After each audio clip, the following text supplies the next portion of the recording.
Hi guys, we've hopped over from our channel, Football Made Simple, to give a bit of an opposition insight ahead of your Champions League semi-final against Ajax. I'd like to thank WeAreTottenhamTV for having me on.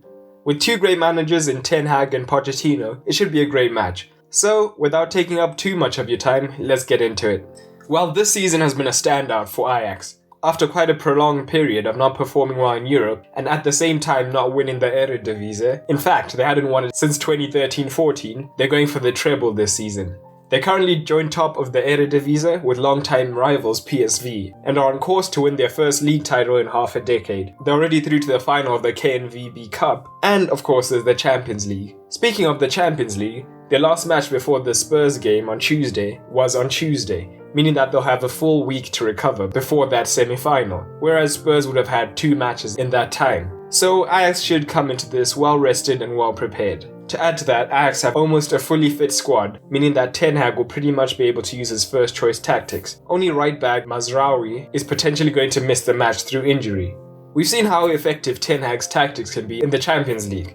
They've gone toe-to-toe with all the European giants this season, finishing second in their group only to Bayern Munich. However, they didn't lose to Bayern Munich, drawing 1-1 away and 3-all at home. In the round of 16, they lost 2-1 at home, but went to the Bernabeu and destroyed Real Madrid 4-1. And, as we all know, in the quarterfinals, after drawing 1-all at home, Ajax went to Turin and won 2-1. Now, let's have a look that Ten Hag uses to achieve these results, and where Ajax could hurt Spurs, and where Spurs could potentially hurt Ajax as well. Ten Hag will no doubt line up in his usual formation. It's a fluid one that can smoothly transition between a 4-3-3 or a 4-4-1-1, but primarily it'll be a 4-2-3-1. They're comfortable in possession and they'll look to build up from the back, with De Jong joining Blind and De Ligt in the build-up, whilst the fullbacks will push high up the pitch. All three of these guys are really comfortable on the ball, so it probably wouldn't be best for Spurs to press high. This is a mistake that some teams make playing against Ajax, because as Ajax build up with a back 3, for an effective press, the opposition would need to press with at least 3 men, and 4 if you include the goalkeeper.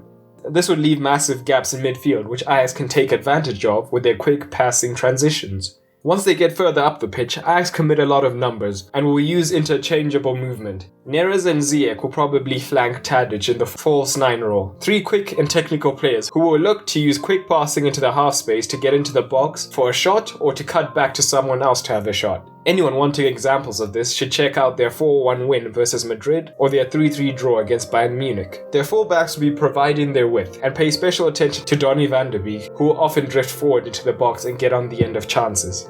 But this is where I think Spurs could have success against Ajax. See, if you watch any of their matches against Bayern Munich or Madrid especially, you'll notice that they can be caught on the break. Because of how high they push their fullbacks and Van der Beek pushing forward as well, it means that only 4 of their players are able to stop the break. The centre-backs, Schöne and De Jong. The major spaces for Spurs to exploit will be behind the fullbacks, with Spurs' attackers running behind the fullback spaces and splitting the centre-backs. If Son wasn't suspended, this would have been a major area to exploit with his pace, but Llorente and Moura, especially with his pace, can still look to exploit these areas. Another area where Ajax have troubles is dealing with crosses from out wide. With Spurs getting their fullbacks high and crossing, if Llorente starts, this can be a major threat to Ajax's goal. But at the same time, this is a way Ajax can have success as well, by hitting Spurs on the break. With the Ajax front 3 able to break quickly and well skilled in using runs to draw defenders away from the ball carrier, Spurs will have to be careful of the counter-attack. You can see just how good their attacking transition is in highlights of their matches against Juve, Bayern as well as Real Madrid. So, just to recap, Spurs should look to capitalize on Ajax's tendency to push many men high up the pitch, as well as their potential weaknesses on crosses. I'm not usually one for predictions, but if I was to make a prediction for this match, I think Spurs would edge it 2-1 with Ajax getting that crucial away goal. But if you want a more detailed look at Ajax, feel free to hop onto our channel where we have a full mini-doc on the club. Thanks again to WeAreTottenhamTV for having us on, and best of luck in the semi-finals. Cheers.